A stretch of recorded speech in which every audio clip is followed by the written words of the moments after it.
All right, so it's still Wednesday, and we're back for another episode of the hashtag Wednesday Match Play. But tonight we've got a guest he's been around before. This is not something new to this guy. We got Jesus Martinez with us, but in a prior life we talked about Papago Golf Course, a course that is still near and dear to my heart in Phoenix, Arizona. And tonight we're talking about Topgolf, and we're going to talk about a lot of stuff. But before we get started, I have to get something off my chest. It is not a capital G, and it bothers me to no end when people capitalize the G. But it bothers me even more that when they created this company, that they didn't capitalize the G. So as I lose sleep tonight, thinking about the people that are putting it with a capital G and them not making it a capital G, I feel better letting you all know that it bothers me, and I will lose sleep over that. But let's push that to the side and welcome Jesus Martinez back to the hashtag Wednesday Match Play. What's happening, buddy? Hey, how's it going? Good, It's man. interesting you mentioned the capital G part because that is a pretty big thing. It used to be capital T, OP, capital G, OLF, and that used to be our branding. And they since have changed it to their all capital letters. Oh, it's all capital now. All caps now. So Game changer. if you are at the Scottsdale location, they have the old sign, capital T, capital G. If you go to any of the new venues like Gilbert, they're going to have Topgolf in all capitals. So don't lose sleep anymore. It's just all capitals. I literally, like a calm has just rushed upon me. Like I'm totally okay now. I will be able to sleep tonight. So thank you for that. Now, Topgolf is awesome. I've been tons of times. It's fun. It's got music. It's got food. It's got beer. It's got golf. I mean, golf is a part of it, obviously. That's a big part of it. You've got 3 or 4 floors to be able to hit balls. The one in Vegas is making a lot of noise. They're popping up all over the country. I passed 3 of them on my drive from Phoenix to Naples. Now, the most important thing as a consumer, what does this thing cost? If I go on Monday morning, is it different than if I go on Saturday night? Like, what's the price structure for me as a consumer? I will say there are a couple of venues that do have different pricing, such as Las Vegas. They have a tiered pricing where first floor, second floor is a different price than third and fourth floor. For our location in Gilbert, which is considered a Generation 2 site, it's going to be the same 7 days a week, but there is a price break depending on the time of day. We open at 9 a.m. up to 12 o'clock. It's $25 an hour.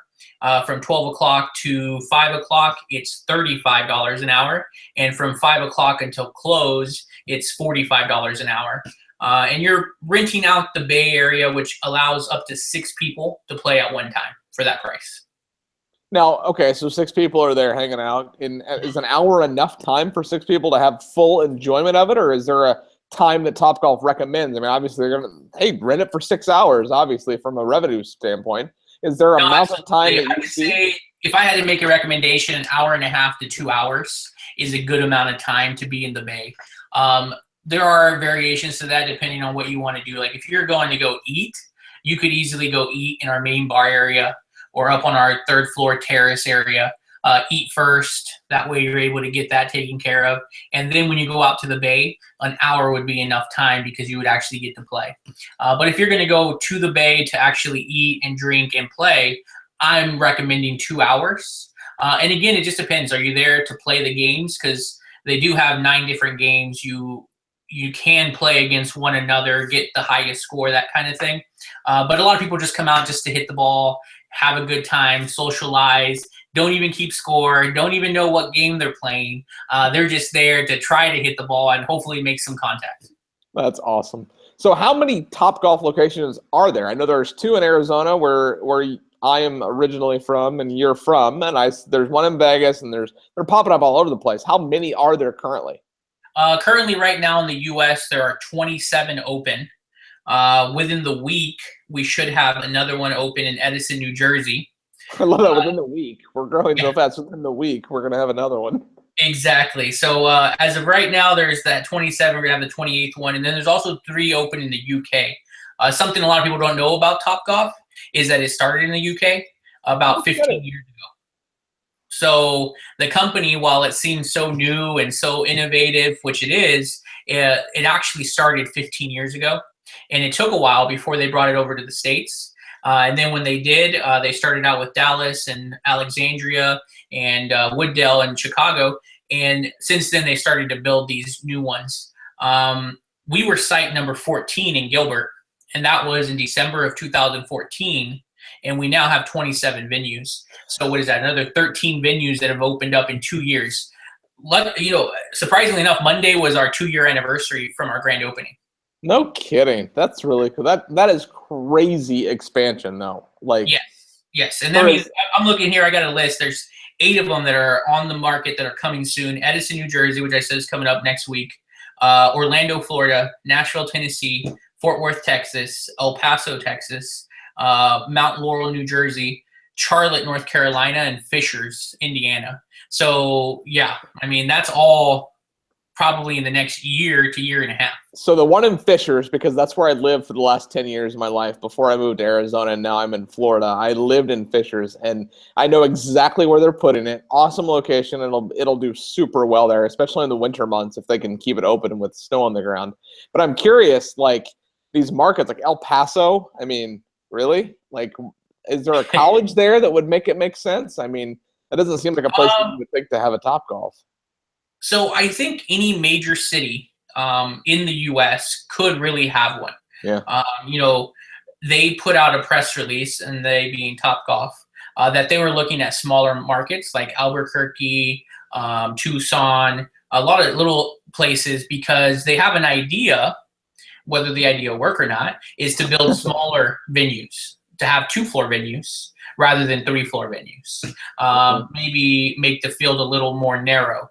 That would attack 2 things, right? One, an area that doesn't have as many people, or somewhere like San Francisco, where land is super expensive, and now you can take a smaller footprint and you'd be able to open up a Topgolf there, and you'd be able to still provide the service. And obviously a San Francisco venue in San Francisco would be amazing.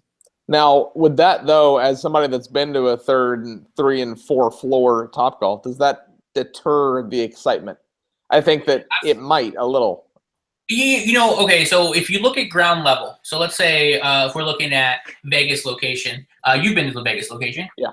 Okay, so first floor, they put in that Riviera bar down there, which makes it exciting, which makes it still awesome. When you look out into the field, you see the 4 Jumbotrons that they have at the back of the field. It's still an amazing experience from the first level. Now, when you come to Gilbert, first level, not so exciting.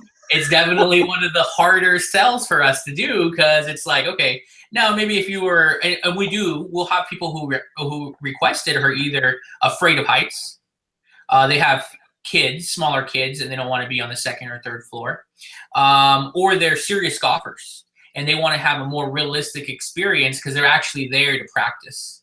We've got the early drive membership, which is a monthly membership that is less expensive than our platinum membership, and they're able to come in and hit balls from open to 12 o'clock every day. And they do. They come in and they hit balls, and they hit them from the first floor because they want to practice. The other thing that's obviously a big thing for Scottsdale and for Gilbert is we don't allow drivers, fairway woods, or hybrids. Reason being is the net's only 215 yards away. And for Gilbert, we have a freeway behind it. And in Scottsdale, there's a casino with a parking lot. So we learned very quickly that regular golf balls will go over the net, and that's a bad thing. So we've shifted that. We don't allow drivers, fairways, or hybrids, but very, very soon, not yet, but definitely by the start of 2017, so in a couple of weeks, you will be able to hit driver, fairway woods, and hybrids off the first floor only. You can thank Pat Perez for that. I have some stories that Pat is the reason why that absolutely. I believe it. I mean, I remember going to Scottsdale when it wasn't even open yet, and Pat already had the highest score. It was like, how does that happen? He had the high. I don't know if he ever didn't have the highest score. Every time I went, Pat Perez was at the top of the list, and I was like, it's just that's fun. Like, he's the kind of guy that you can see just like bringing his crew, and just like he's the guy that on Tuesday morning at 9:30 he's beating balls, just working on his game. Absolutely. Now, you talk about the fear of heights real quick. This came up since I even scheduled this hangout with you. the guy that filmed the viral video that was on the 3rd floor and he hit and then he rolled and he fell. Yeah. Is that fake? That's well, the thing is, there's a net right in front of it. Yeah. So he angled the camera very well. So he fell into the net, obviously. Yeah. I can tell you that it definitely stirred up some people. And that video, I actually saw it. And I was like, all right. So I sent it to my marketing manager, who sent it to corporate and whatnot. But that's definitely one of those things. That's by no means could anybody intentionally. Oh, I mean, I guess you could intentionally, but you couldn't accidentally fall off. Like you'd have to be out of control. I know for myself, I don't like hitting balls as much on the 3rd floor because I'll always be on my backside. Yeah. Like when I'm hitting balls, I'm just picking it clean because I have no desire to transfer my weight to the front and get anywhere near the edge. But again, I mean, I'm afraid of heights. So I don't really like being that close to the edge. So that's why I do it. But yeah, you would have to be, I mean, yeah, I've never had anybody fall into the nets. So having watched the video, I know he angled it really well. Good for him. I think when I watched it, it was like 3.4 million views. So he obviously achieved what he was trying to do. For me, I immediately was like, hey guys, for my management team, let's keep an eye, because what's going to happen is copycats, and the last thing we need is somebody really getting hurt. Yeah, thankfully we haven't had any issues. Now, this episode, as all, are presented by Eat Sleep Golf, and they're a Canadian company, and they got to know, Topgolf going north of the border, is that something that's happening? I mean, is that in the expansion plans? They're definitely going global. They've announced Australia. I believe they have. They're going into an Asian market. I'm not sure which one. I have not seen any press releases for Canada, but I would have to say they're not afraid of the cold, so they would be willing to go. Centennial, which is outside of Denver, is actually one of our best performing venues in the country out of the 27. They actually do a lot of money, and you know, the cold doesn't deter it at all. Well, it deters me. Yeah, absolutely. That's why I live in Arizona and why you live in Florida. But yeah, for the ones that actually can brave it, it actually, with the heaters, they did add some extra heaters there. In Scottsdale Gilbert, we've got the heater over the hitting bays, and we've got the heaters over the tables. In Centennial, they also added the heaters over the walkways. So there's 3 different rows of heaters that definitely warm it up well enough to where it's manageable. So before, I used to play, and I've played many rounds of golf with you, and I need to get you down to Naples so we can do it again here on the newly remastered Gold Course at Tiburon Golf Club. # insert plug. You used to say, make more birdies, and I've stopped saying that. I now say make less bogeys, because I make more bogeys than I do birdies. Do you remember saying that? Oh, yeah, no, absolutely. I mean, it's obviously a huge line from Tin Cup, make more birdies. Yeah, and for the longest time, I didn't realize that, and that's one of my favorite golf movies, and I thought it was you, and I always gave you credit, but then I stopped. I was like, you stole it. He's just like, it's simple. Make more birdies. And, I mean, honestly, though, that is definitely something I love to do. I mean, if there's anything, I don't even like to keep score most of the time. Because one, I'm playing for money, so the last thing I want to know is where I stand. But the other thing is, it was always about how many birdies can you get in a row. And I always thought that was like the one thing that was going to make you a better player. Because for me, it was always like 4 or 5, and then you started to get over that 5th or 6th or 7th birdie putt, and you're just shaking. And you would talk yourself out of making the putt. So for me, it was always make more birdies, because that's all I wanted to do was make more birdies in a string. And that was a huge thing for me when I was playing a lot. Now, I mean, I think if I have a birdie around, I'm happy. So the Google Plus golf community, which is something that you have been a part of since the top 10, like you were one of the first 5, 6, 7, 8, like you were early on. And I don't see you post that often. But I don't know if you saw this. This week we hit 24,000 members. So you are still, yeah, 24,020, I think, or something like that before I got on here. And I was thinking that exact thing. I was just thinking, my gosh, I was like number 4, number 5, somewhere in there. You were definitely in the top 5, I think. Yeah, that's like unreal. Like, that's awesome. And what's cool about it is you're one of the only guests that have been on, if not the only guest that's been on this show more than once. And to be able to have just had you as a part of this journey, and it's growing. That's the cool thing. Is once upon a time, every day I'm like, what am I going to post? What am I going to post? What am I going to share? I don't have to share anything. Yeah. Like, I'm to the point now to where I don't even want to share. I'll send links to the people that are active and say, hey, share this. Hey, share that. Hey, share this. Because I just want the community to do what it's doing, and it's sharing good golf content for other people. So your history with the community is definitely still there. It is appreciated. It's going nowhere. But when are we going to see you in and posting and engaging more often? Like, I'm going to keep bugging you until you get back in it. I mean, you got to check it, right? You got to go in and look. Absolutely. No, I do. I go on Google Plus and I will go to the community and I'll just read some of the stuff whenever I get a chance. I've definitely been unplugged. I actually took off time from Facebook. Probably like 9-10 months that I wasn't on Facebook. Twitter, I got super limited. I really wasn't doing too much on Twitter, but I really love Twitter because it's almost like my news feed. It's like super easy to get news stories, that kind of stuff. But I really wasn't posting much or doing anything. But I'm definitely going to get into social media a lot more. Coming up, I got the great opportunity of joining a course down in Tucson. So I will be, you heard it here first, leaving Topgolf.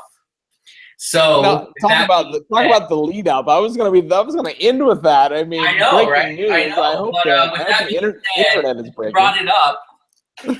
The social media part of it will definitely come with the new job. So awesome. that is part of it, and I'm excited to get back to that. I'm pretty sure you remember all the videos I did at Papago. I mean, you came out and we did the challenge, right? We did like a wedge challenge from, oh, dude, that was so much fun. I know, and I'm still mad that I remember that. I remember the unboxing of my irons. You filmed that. Like, there's so much fun on that range. Like, oh, yeah. And it's funny because the Carp Barn guys who've been on this show in the past, they produce so much good content out there at Papago. And, like, it's kind of like my home course, like, without being my home course, because my true home course is Ak-Chin Southern Dunes Golf Club and Whirlwind Golf Club, and it's not fair for me to pick sides. So one is my summer course and one is my winter course. And the True North was my original home course because it was the closest Troon course to where I lived. So I got to share the love a little bit. But when it comes to a good, legit parkland style golf experience, dude, Papago's it. I mean, it's just a fun golf course. The team there, even when you weren't there, the team there was still good, but you were there from the beginning. And that range is just, I mean, how many places do you put in a token and get balls, and just what a cool place. But that range, I remember shooting that video like it was yesterday, and we need to find that. If it's not on YouTube somewhere, I want to find that. That was. Oh no, I bet it's on YouTube for sure. It better be. No, sometimes I've gone back in YouTube and I've looked at some of those videos, and that was one of the things that led up to my decision. Was definitely, hey, you know what? That's really when I was like super happy and when I was really enjoying what I was doing. So I'm excited to get back to that, and that's the game plan: is bring that stuff back and get to do some course, shooting some video on the course and getting back to playing. I miss playing. They've got a great driving range as well as a course down in Tucson that I'm going to.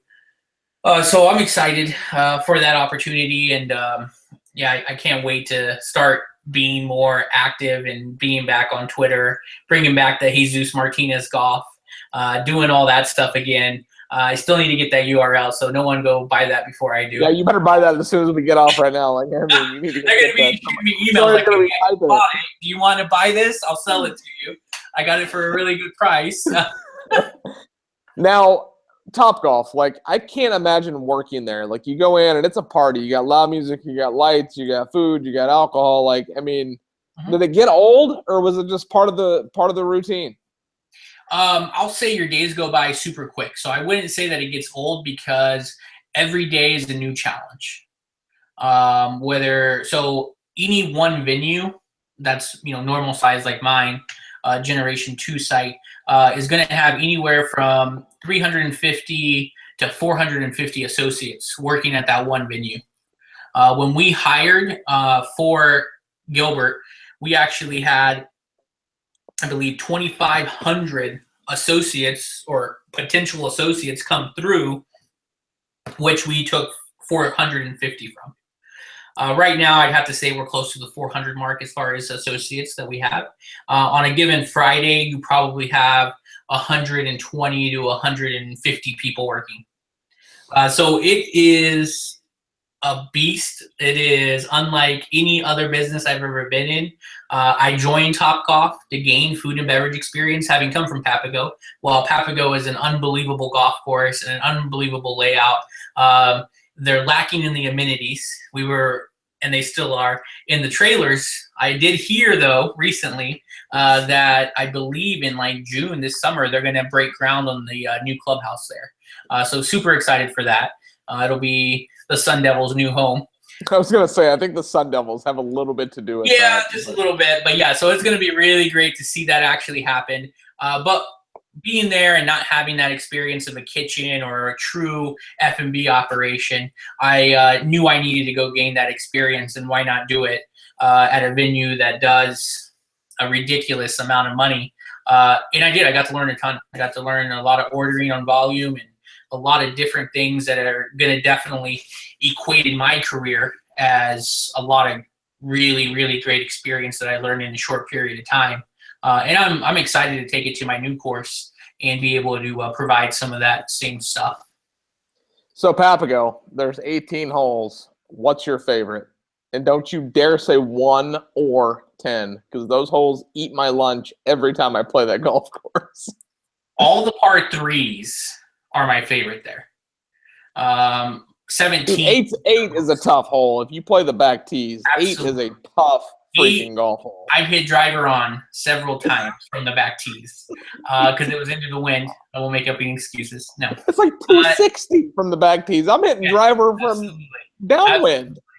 But yeah, no, the par threes there were the best. I mean, I can't think of a golf course with that good of par threes, but 17 was always a make it and break it for me. 16 as well. 16's that quick little dogleg right, kind of a short hole where you almost have to lay it up, but if you lay it up, then there's a bunker on the right side. I mean, that was where I made my money. 16, 17, 18, that's where any match I could be going in down and still win. 18 is a tough hole because you want to hit driver and just rip it over that tree, but you can't always get it over that tree to cut the wedge. But I think a little trick is if you go right and you try to go over that tree and you go right, you're going to find it, and you're going to have a lot shorter of a shot, even though the lie might not be perfect. I mean, I don't hit a lot of fairways anymore, but I mean, that's from the back tees. Very, very hard to get it over that side unless you're hitting it 300 yards. No, I don't play the back tees. That's why that's what I was thinking about is which teams are playing. But I just remember from playing the Skins game because they always played the back tees. Yeah. And really the gameplay was hit it to the left side. Give yourself a chance to put it on the green and then hopefully make a putt. And I mean, that's what I always learned on that hole was the first thing was you wanted to go first and you wanted to hit the fairway because if you did those two things, it was over. Your competitor was not going to put it in the fairway. If they saw you sitting in the middle looking pretty, they're thinking, oh, my God, I got to hit the shot of my life. And the next thing you know, it's a little slice right into the desert. And you're like, all right, let's just start paying me now. That's awesome. Now, back to Topgolf. I know that beer and spirits are a big part of that with the F&B side of things. I know there's a lot of different beers on tap. Do individual locations try to get local beers on tap, or is it just kind of Topgolf sets these are the beers you have? So we do have the mandate. So we do have the, your usual stuff like Miller Lite, Bud Light, all that stuff that you obviously have to have. But they do give us, in Gilbert, we've got 5 rotating handles that we get to select local brews. And then we also get to select about 6 to 8 bottles or cans of beer that we can carry. So we do that. Awesome. We rotate it on a regular basis. Our old bar manager, he was huge into craft beer. He still, obviously he is. He got to go to beer camp with Sierra Nevada. He got to brew his own keg, which is coming in. Which one? I'm a big fan of beer camp. Yes. the one in San Diego or something like that, Sierra Nevadas. I don't remember which one, but his stuff's coming in. I'm trying to think. It's like Apricot or something like that. It's like apricot and hops or something like that is what he made. But it'll actually get put on tap at the Topgolf Gilbert location. And they get, I believe, 1 or 2 kegs of it. So that's really cool. But that's something that he does. Like, he is huge into it. So we always have a rotating Sierra Nevada. They're actually doing a sidecar orange that they specifically only have at our location and in Chico. And those are the only 2 places you can get it in the U.S. So he's been able to forge some relationships that have been instrumental in really putting us out there and having something a little different. Then, of course, we carry our Santan brewery stuff. We got the New Belgium line of different things in there as well. So we've got a lot of good beer, a lot of people who like beer. Our price point goes well with that as well. I think the microbrew people of today are willing to pay a little extra for a good tasting beer, and that's something that we're definitely going to be part of. Yeah, look at my credit card statements, and you know that I'm willing to pay a lot for beer. Now, I'm curious, as an employee, do you get playing and practice, or just you get access, privileges at your location? And then if you go to Vegas or you go to El Paso, do you get access as an employee at other locations? So I'll start out by saying the E word is a huge no. They only say associates. They also don't say the C word. They say guest. I like that. So those are 2 huge things, associates and guests. But for associates, Gen 2 sites, more times than not, yes, you would get privileges going somewhere else. The company is getting so big that it is difficult to control that. If I went to Vegas, I would probably be able to play on like 1st or 2nd floor, but that might be it. Or it also depends on how popular they are. If you're going on a Friday night, Saturday night, there's probably no way you're getting free play, but you will get your discount on food, which is nice. But those are some perks, I guess you could say. I never play at Topgolf. So now hang on, Pards. My own or anybody else's. A lot of golf when I was with you in Phoenix. I did. I played a lot of golf when I was at Papago. I played like 4 or 5 days a week. Yeah, but I always wondered if you worked. You played so much golf. I know exactly. Everybody did. It was like, does Zeus ever work? I put in my hours. But no. After Papago and going to Topgolf, I hardly ever hit balls. Like, I could tell you, I could tell you the last time I played was at Desert Forest. I went to vacation in Hawaii this year, and it was before that, and that was sometime in like that was a while ago. Yeah, it was a while ago, like April or something. No, it can't be that far away. It was probably, I think I went in September, so I probably was golfing in August, and I played 4 weeks straight, which was amazing. I made it a point to play once a week, and I was really enjoying it. But then I went to vacation, and I came back, and honestly, you work so many hours at Topgolf, it's crazy. It really is. So what you're saying is that when we tee it up next, assuming that you haven't started playing again, I need to play with you like next weekend if I want a chance to maybe. Yeah, I don't know. I hear you've gotten a lot better. So no, my index has gone skyrocketed. I put a new driver in my bag, and I don't know where it's going. It's either this way or this way or this way. I duck hooked a 3-wood on Thanksgiving Day so far left, I didn't even bother looking for it. That's how bad it was. My swing is broken. It's not the club. My swing is broken. I was going to say, Tiger was thinking it might have been that shaft he had in his club. I thought you might have a similar situation. Yeah, it's not that. It's my swing. Moving on, I am curious. There are a lot of competitors popping up, and I don't want to name them because there's 3 or 4 that are on the top of my mind. Do you look at them as competition from Topgolf's perspective, or are they excited that they've inspired this type of competition? I think with the amount of new openings that Topgolf is doing, I think they're happy and they're okay with someone else trying to do the concept. I also think the concepts are different. We've got proprietary rights on our technology. So the games can't get copied, the targets can't get copied. So those things are always going to be inherent to Topgolf. But what you will see, you know, with some of the new sites is that it's going to hopefully introduce more people to golf. Maybe it's going to go to a location that Topgolf wasn't looking at or wouldn't go to. So I'm hoping, if anything, it just helps golf out. Still passionate about growing the game. I still think the best thing, you know, that Topgolf or any new knockoff that comes out is going to do for the game is just put a club in somebody's hand, and hopefully they go, wow, this is actually kind of fun. Because I've definitely had that experience. I've definitely seen people, oh, no, I don't want to hit any balls. I don't know how. And I'm just like, oh, here, I'll show you how to grip it. And the next thing you know, they take a swing and they square on, and they're like, wow, that was really cool. And then I'm like, yeah, absolutely. You know, I don't know if they'll ever advance from just being – I actually met a girl at an event this past week at Topgolf that I was MODing at, and she had a great swing. And so I'm like, I walk up to her and I'm like, oh, obviously you're a golfer. And she's like, oh no, I only Topgolf.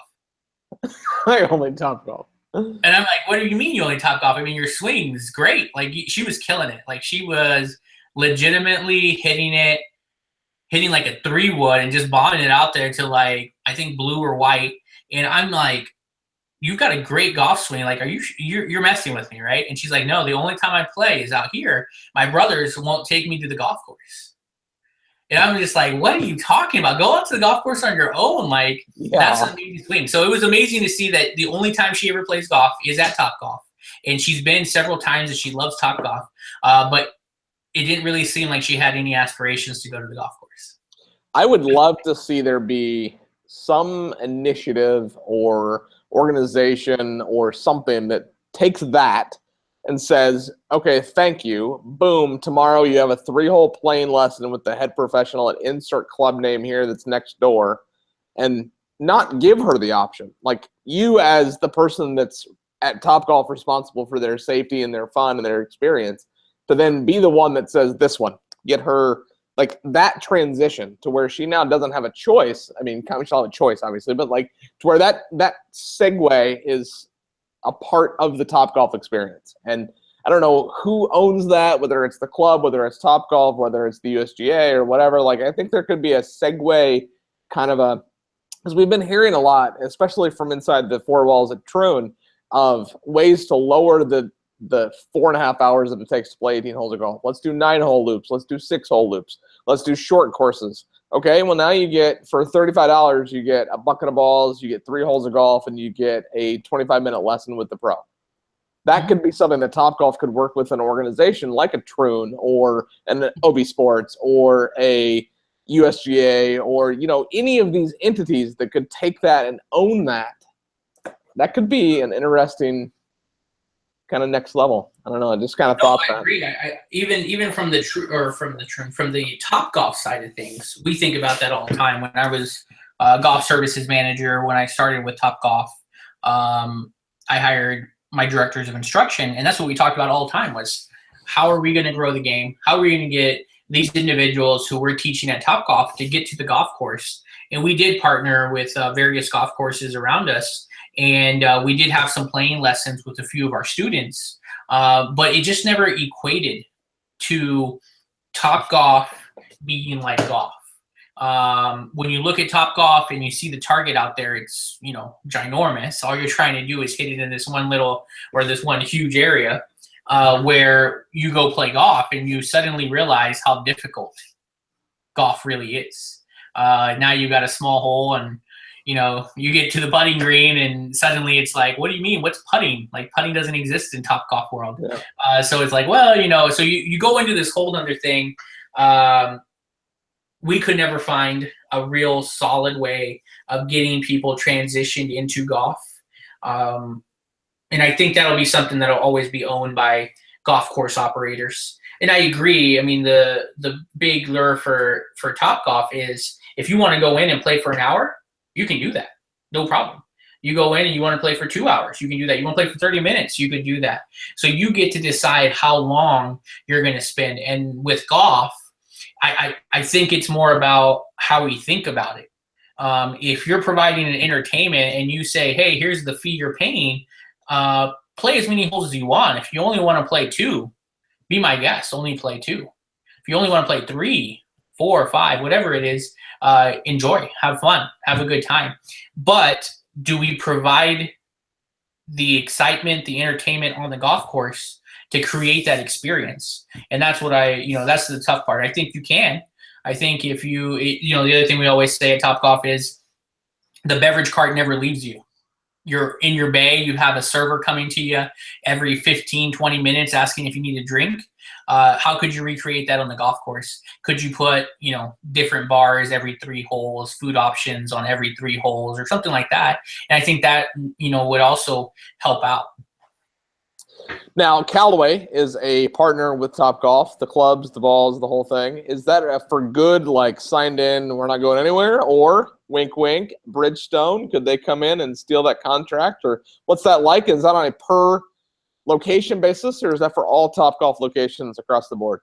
I'm not really sure on what the official partnership of Callaway and Topgolf are. What I can say is, like, our golf balls and our golf clubs are privately labeled. So they're made by a company. Wink, wink. Looks a lot like a Callaway golf club that says Topgolf on it. But I don't think that's... They're not supposed to let the cat out of the bag? Exactly. That's like, no, I don't think that is one. Okay. Our platinum clubs are Callaways. We've got XRs in there right now, and every year we're scheduled to bring in whatever the newest best item they have for our platinum members, and that's exclusive to our platinum members. In Vegas, the 3rd and 4th floor, considered quote-unquote VIP bays, also have those Callaway clubs. And I know there's a relationship between Eric Anderson from Callaway and Topgolf, and I think that's really where the partnership exists. And they, share people on each other's boards and different things along that way. So I think that has a lot to do with it. But I don't think they're by any means, we don't wear, like, this shirt's a Topgolf shirt, it's Oakley. We're definitely not using Callaway exclusively. We've got Oakley product. We've got Under Armour product. We've got a bunch of different lines that we're using on retail. Golf balls, like I said, they're made by somebody, I don't even know who, from somewhere else, who embeds that little computer chip in there. Some laboratory somewhere that's building this stuff. But yeah, so I would say no. I think anybody could partner up with them, but I don't know. So I didn't tell you, and well, you knew this because you've been on the show several times, but I didn't tell you that this was going to fly by. I just looked at the clock, and we're at like 45 minutes already. Oh, nice. I literally could sit here and talk to you about golf for all day, all night, and it's much earlier where you are than where I am. I'm like yawning. I'm like, oh, I got to go to bed. Oh my God, I got to go to bed. Yeah, stop it. Now, before we go, though, as you will remember, we have this cool, fun segment called the Back Nine, 9 fun questions. Are you ready for your Back Nine? Let's do it. Let's order a drink. What are you having? I don't know if you're still drinking the same thing that you used to drink. I'm probably having an Arnold Palmer. I stopped drinking on like January 25th. No way. Good for you, man. Absolutely. So I'm almost made it a full year. I've had a couple little blemishes here and there, but I've been pretty good. Haven't had any drinks since then, and I'm enjoying it. I'm actually enjoying it a lot. Wow. I used to be pretty crazy. You can attest to that. You've had a couple of drinks in your time. Have you ever had an ace? And it probably should be a how many have you had, but no, I haven't. That's like one of those things. Like I've gotten so close, and I grew up Willow Tree Golf Course in Liberal, Kansas, and there was I believe it was like a 78-yard par 3, and every day that I walked up to that tee, I thought today's the day. And I had several 3-inch, 4-inch leaves that, were almost hole-in-ones. I mean, the worst one I remember was ball mark behind the hole, and the ball ended up 2 inches in front of the hole. How could it backspin around the hole? Like, how does that happen? Like, I just sat there and was just like, this is never going to happen. And it hasn't happened until this day. I mean, it's pretty crazy. Larry Fitzgerald, who used to play golf at Papago with me, he told me when he started playing golf, because he first started playing. He picked up the game when I was there. He tells me, "I'm going to get a hole-in-one before you." I'm like, dude, I've been playing golf for, I think about like 16, 20 years. I've never gotten a hole-in-one. There's no way. One Sunday morning, I get a phone call. It's him, and he goes, "Dude, you won't believe it. I got a hole-in-one." I remember like 2 months into it. That was oh my God, I was so bad. I was like livid. I was like, are you kidding me? And then he was playing golf with me, hole number 8, blades of 4-iron. We're playing the blue tee, so we went all the way in the black. Blades of 4-iron, and it hits the pin and almost goes in. I was like, if you would have had a hole-in-one today, right here, right now, and that's the way it would have went down, forget it. I'm quitting golf forever. He got that hole-in-one at Whisper Rock, didn't he? Was that where that was at? He got a hole-in-one in Whisper Rock. I think actually, was that his first one? I think so. Yeah, I remember the picture. Like he's been down. I know Andre Roberts got one just right before him. And I remember Andre was super excited because he got one. And then Larry told me he was going to get one before me. And sure enough, he did. But, I mean, he plays, like, all the time. So yeah, well, yeah. When I retire and I play every day, I'll have hole-in-ones left and right as well. What's your favorite PGA Tour major? Favorite PGA Tour major, I should say the PGA Championship, being a PGA member like I am. But, you know, I thought this year the Ryder Cup was just amazing. I mean, I can't believe how much energy was behind the Ryder Cup. But Augusta will always be my favorite major of the year. I mean, everybody looks forward to it. It's like winter's gone by, spring is here, and Augusta's coming. And, I mean, CBS does such a great coverage of it. And, I mean, everything Augusta does, you know, DirecTV, you get like 8 channels to watch it on. You can go online and watch like 4, 5, 6 streaming channels. I mean, unbelievable. I wish they did that for every PGA Tour event because I swear I wouldn't work. I would just watch PGA Tour golf all day. Thursday through Sunday, I'm off. Now, there are a lot of golf courses in Phoenix, Scottsdale, and some are private, most are public. Out of all of the publicly accessible courses in the Valley, what is the one that you haven't played that's atop your bucket list? Public golf courses that I have not played. Holy cow, that I really want to play. They can't be long. I mean, you play a lot of golf, or you used That's what I'm saying. That's what I'm trying to think of. There's like, if I really wanted to play it, I would have played it by now, public or private, unfortunately. Yeah. Tell me about how good the Whisper Rock experience was. Yeah. Yeah, no, it was. It was. Don't tell me. That was me telling you not to tell me by it. Yeah, exactly. I was gonna say the peanut butter chocolate milkshake. I'll tell you, you won't have one like it anywhere else. But anyways, I don't know. I mean, I think I played every golf course that I really wanted to. I mean, I guess right now, Victory in Verrado is about to open up, and all the pictures they've shown on social media look amazing. So you know what I haven't got to go play is that Trilogy in Wickenburg. Dude, it's awesome. Yeah, I haven't got to go play there. First off, you're going to feel like you're pulling into, like, Hollywood because it takes that long to get there. But oh, no, absolutely. I drive by it when I'm going to Vegas, and I've seen the new entry, and I'm like, oh, this is a nice entry. So the entry's nowhere near the golf course, though. Like, you got to drive, like, another, 4 miles. Not really, but, like, so I played there, and I hated the course for, like, the first 17 holes because I didn't play very good. I lost some balls, and I was playing bad. I birdied 18, so I like it now. Nice. So you stole a line from what has become my favorite golf movie, your second favorite golf movie. What is your favorite golf movie? Oh, no, Tin Cup, by all means. My favorite movie all time, period. Like, it is just straight up my favorite movie ever. When I was in high school, I used to watch Tin Cup. I probably watched Tin Cup my senior year over 100 times. I mean, we would quote it on our ways to tournaments. Me and my buddy would have every line memorized, drive our coach crazy, because that's all we kept doing was talking back and dialogue, rooms and this and pards and all this stuff. And it was pards. JC Wright from Lookout Mountain. I hope you're watching because he says pards he does. Much that I've started saying it to the point that I don't think he says it anymore because I say it all the time. And Cheryl wants to just kill me every time I say it because it's to the point, though. You remember our little dog, Charlie? He's Lil Pards. We call him Lil Pards. Yeah, it's aggressive. Like, I'm That is awesome. It's pretty disgusting. So now, music. Do you listen to music when you play golf? Yes.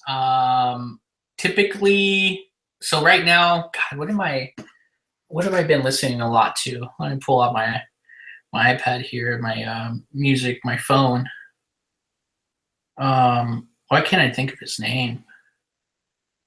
I have a golf playlist, so I'm going to my golf playlist right now. Everything has got to be pretty mellow when I play golf. So I've been listening to a lot of Lucas Graham. I don't know if I know that name. The 7 Years guy. Oh, dude, that song is so good. Yes, so he's got a lot of other songs on his album that I think are they even remotely as good as that, though? No, but they're pretty good. I mean, he's got one that talks about funeral, and he in his funeral he wants to make sure everybody gets drunk. The whiskey's on him, and I'm like, you know what? That'd be it for me because my mom doesn't drink. So I'm like, if I ever went young, I'd be like, Mom, tonight is the night you have to get absolutely wasted. That's all I would want. I think that it's a party. Don't be sad. He has a song that talks about exactly that. But that's what I like. I mean, I like to listen to really mellow music while I'm on the golf course. I definitely take a Bose Bluetooth speaker with me every time I go play, and that's what I listen to. Bose, if you're listening, you should be a sponsor of this show and provide us some complimentary speakers because you just got to plug to millions of folks. Yeah, we've also got Bose right there. So logos even. Hang on, let's not get the copyright infringement here. Oh. Who is your favorite LPGA Tour player? They were just here at Tiburon, and it was really fun to watch them play because it's such a different experience. Like they are so more dialed into their game in terms of mechanics and their motions that I feel than the PGA guys. But they were fun to watch. So, who's your favorite LPGA Tour player? Well, I mean, Lorena Ochoa would be going back in the day. I actually worked for Lorena when I was in Guadalajara. I was the director of academy for her academies. So that, going back to there and having met her and worked with her swing, I can totally understand what you're talking about. They are much more mechanical. They're so much more in tune. It's definitely a different type of game than when they go out on the PGA Tour. Even this year, I went out to the LPGA event that was Wildfire. Yeah. So I went out there and walked around and watched the girls play. And, I mean, Lydia Ko, I mean, just seeing what she's been doing, I mean, it's just amazing to see. Very interested to see what happens with her as her career unfolds because of the swing changes. It kind of reminds me a lot of, Tiger and what Tiger went through. So it'll be interesting to see how she bounces back with her new swing. I'm not a fan of her new swing. I liked her old swing better. Yeah, her old swing worked. I don't know why. I mean, so did Tiger's. Yeah. I mean. Yeah, exactly. I mean, there's, like to say, there's always a lot of different ways to get to the same results. Let's just hope that she continues to win and continues to get the same results. Otherwise, it would be a real sad thing to see her not play well. Now, speaking of the big cat, as you know, biggest fan, do you think he breaks the record? And if so, why or why not? Man, I obviously want to say yes. Absolutely. No question about it. He's going to go out there and kill it and win everything. And it's going to be, 2007, 2000. How good would that be? Well, again, but we know that's not possible. The amount of talent on the PGA Tour today is light years better than what it was back then. The technology that exists today for club fitting, for golf balls, wasn't really available to every player on tour, but it was available to Tiger.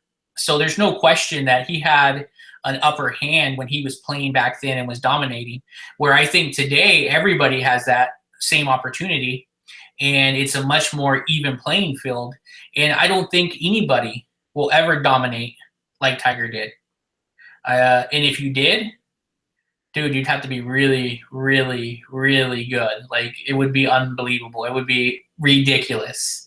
I hope to see Tiger win another tournament. I hope to see Tiger win 1,000 more tournaments and a bunch of majors, but I don't know. He's going to have a really tough time doing it. That's the other part of it, right? Dedication. Will he have that drive? Because it's going to require more drive than what he had back then to complete it, just because it's so much more competitive today. So I don't know. I just don't think it's almost impossible. But he did lead the field in birdies in his absolutely. Now, and I'm not, because I'm his biggest fan, I'm not saying this because I'm his biggest fan. Had he have not had the doubles that he had, he could have been right up there at the top of the leaderboard. And the doubles that he had, he was in bushes about the size of a small child. So he was in some awkward places. Say the exact same thing about you. If you didn't have the doubles that you had during your round of golf, you'd be under par. And then you're thinking birdies only. Everybody. Obviously. You know what? I don't have anything to say to that. Make less bogeys is all I had to say to that. And you were going to lead me to this question that I was going to tee you up to be able to just absolutely. What's next? Out of the ballpark. What's next for Jesus Martinez? But one more time, tell us what's next, because it's not Topgolf. And I'm really excited because now that I'm in the field, it's excited to get you back into the field. Tell us one more time what's next for Jesus Martinez. I'm headed to Tucson. I got a nice general manager position that I'll be headed down there to do. Starts in January 2017. So I'm super excited to do that. I'm super excited to be back at a green grass facility. The opportunity to teach golf, the opportunity to run a venue, a golf course that, I think will be exciting. I know the Oven 17 is coming to Tucson, so I will be there. So I'm excited to be there and have you guys coming out. I mean, that's going to be amazing just to see you again. I mean, you moved to the other side of the country. It's like, oh, we'll never see him again. But I'll be back. Online, and yeah, you'll be back. That'll be cool. That's really cool. I'm very excited that we had the chance to catch up tonight. I mean, a half an hour show is now fastly approaching an hour. So not only are you now, what's funny though about you going back into the field is we had you on as the general manager at Papago. It was awesome. It went well. You're a Topgolf. We have you on now as a Topgolf associate, not employee. And now you're going back to the green grass facility in a different club. Guess what's going to happen in 2017? The team at Eat Sleep Golf is watching it, and they are vigorously working on the schedule right now because you're coming back on the show after you get down to Tucson and get settled, because you're coming back as the general manager in your club. So you will be the first time you might be the first person that's been on twice. We need to go back and check the records, but you were definitely going to be the first person that's been on this many times. So you are always welcome, both in the golf community, where you were one of the top 5 members from that 25,000 members ago. You're always welcome on this show, and I can't thank you enough for doing this. It's been great to see you, great to catch up. I will see you next in Tucson, and as always on the hashtag Wednesday Match Play, is you have to remember to eat, sleep, golf.